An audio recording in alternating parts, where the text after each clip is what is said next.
Welcome back to Sunrunner, in part 3 of our trip to Sturgis. Last we left off, we were in Green River. Not an ideal stopover, but we made the best of it. We'll jump through a couple of states today and get us straight to South Dakota.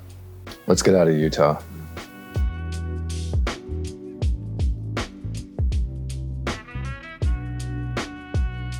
These early mornings are getting to me a little bit. It's the cost of doing business in the summer, I suppose.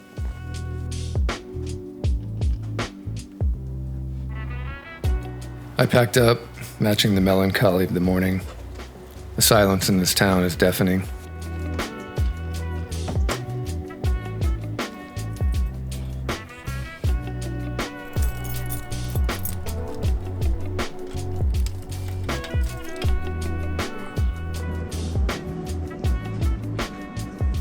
We were headed for Grand Junction, about 70 miles east on Highway 70, a civilized place for breakfast.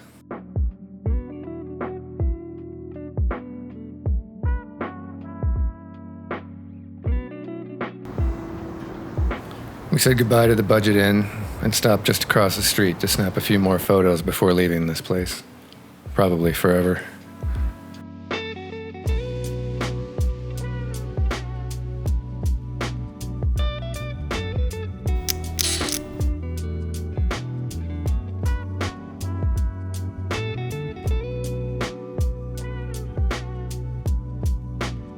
The state line wasn't far, and Grand Junction's familiar territory.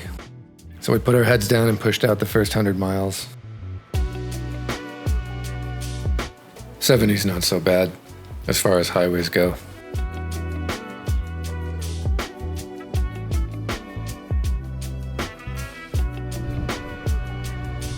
We made it to Grand Junction unscathed and started to walk around looking for somewhere for breakfast. We landed at Dream Cafe, which admittedly I was skeptical about, but it turned out to be really good. The mimosas were tempting, but 250 more miles on a buzz didn't sound like a good idea. So we took the drugs that were in front of us and prepared to get back on I-70.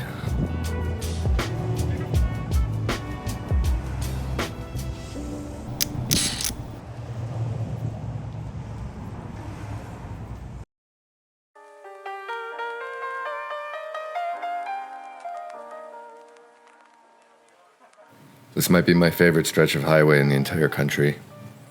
After Grand Junction, the mountains come up on both sides and surround you, and it starts to feel infinite. It's the gateway to the Rockies, and it's beautiful.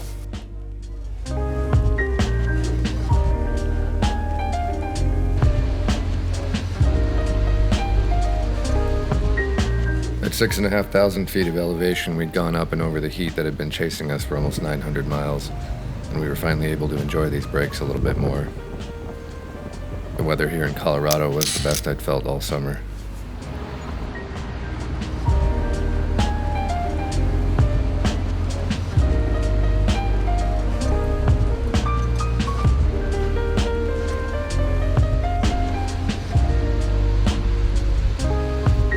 Much of the rest of the journey would be like this, I figured, but we probably only had one more stop in us before Denver. The real push upward would begin here.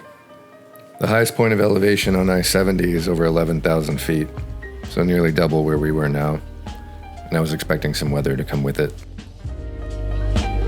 But for now, the skies were blue, and the wind was getting colder every mile.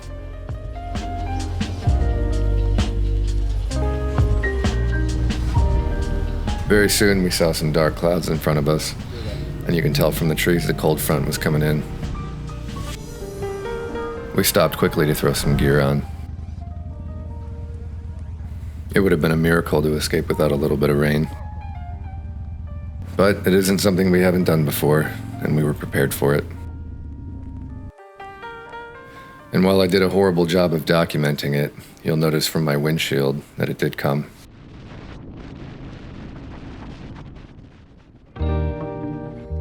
It was here we hit the Eisenhower-Johnson Memorial Tunnel. This place marks the highest point on any interstate in the country. So, I guess you could say it was all downhill from here.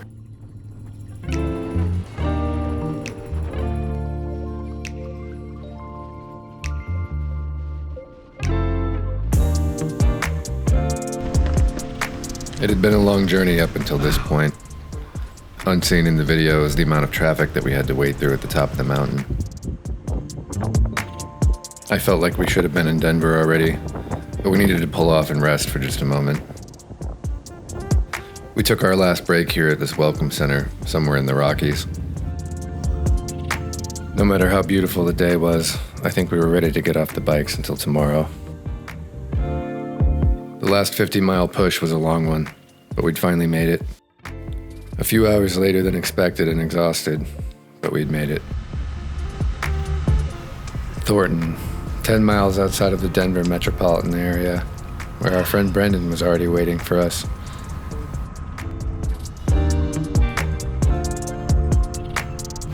We made it easy on ourselves and headed inside.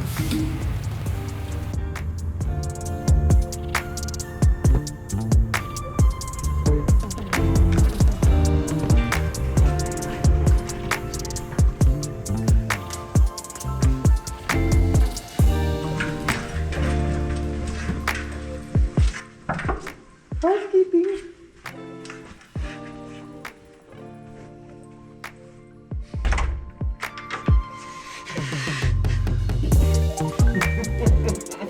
Brendan had ridden up from Albuquerque and was sleeping off the ride.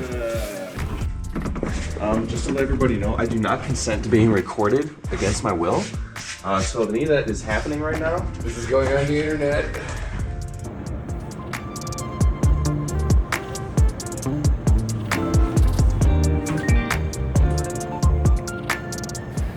We moved in quickly and had to figure out what we were doing for dinner. fucking boners. Oh, dude, we're going to Applebee's, by the way. Are you guys hungry? I'm starving. Yeah,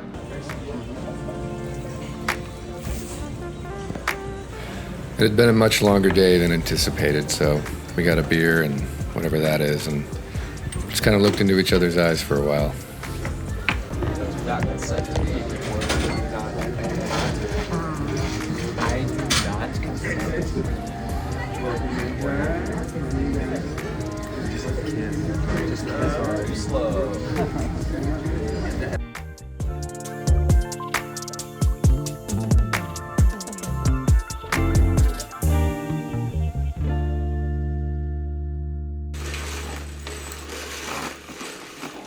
And today was the day we'd make it to Sturgis, and we couldn't be more excited.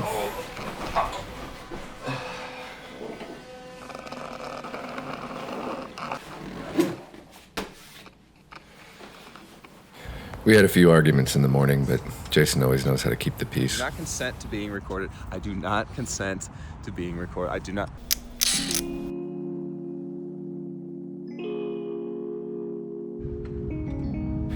We headed a few miles north before stopping for breakfast in what will be a surprise to no one at Black Bear Diner.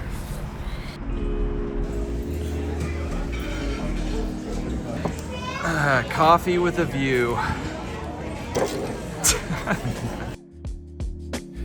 Back on the road, we'd be northbound in perpetuity until we hit South Dakota.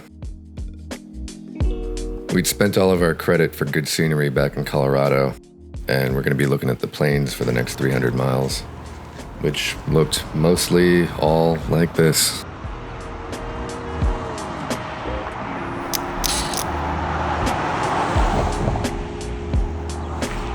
I'll spare you the few hours it took us to get across Wyoming and get us straight to Newcastle, the last stop before Sturgis and the back door of the Black Hills. Almost there, baby. Almost. 70 more miles. We were welcomed into South Dakota with what I imagine is probably one of the most beautiful rides in the state, Black Hills National Forest. From the western border, this road, the Can-Am Highway, would take us another 50 miles into Sturgis.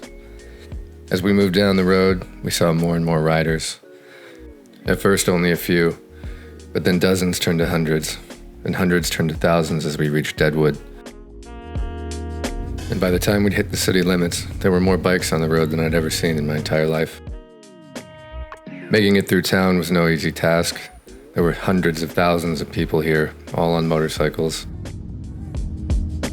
It got a little lawless out on the main drag, but we finally made it to our destination, a little Airbnb in the center of town.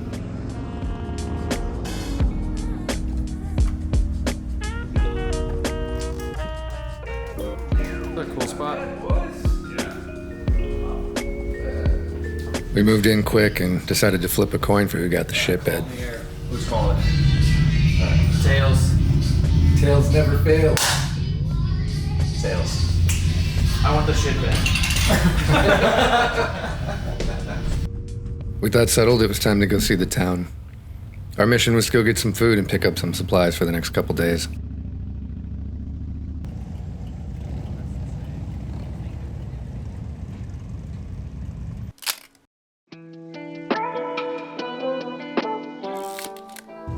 It was obvious the town was way over capacity, but after 85 years, it looked like they'd figured it out.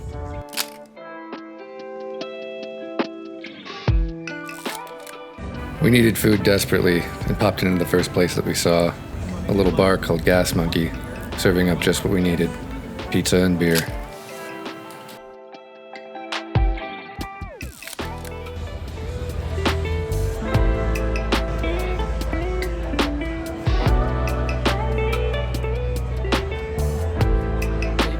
After a supply run, it was time to do what I do best, sit on the porch and look at shit.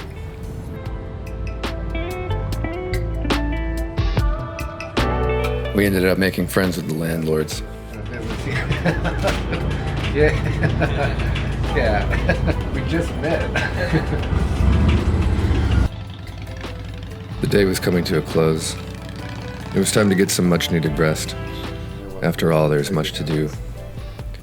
Tomorrow we'll get up and find out why 500,000 people come to this little town every year. Until then, thanks for running with me.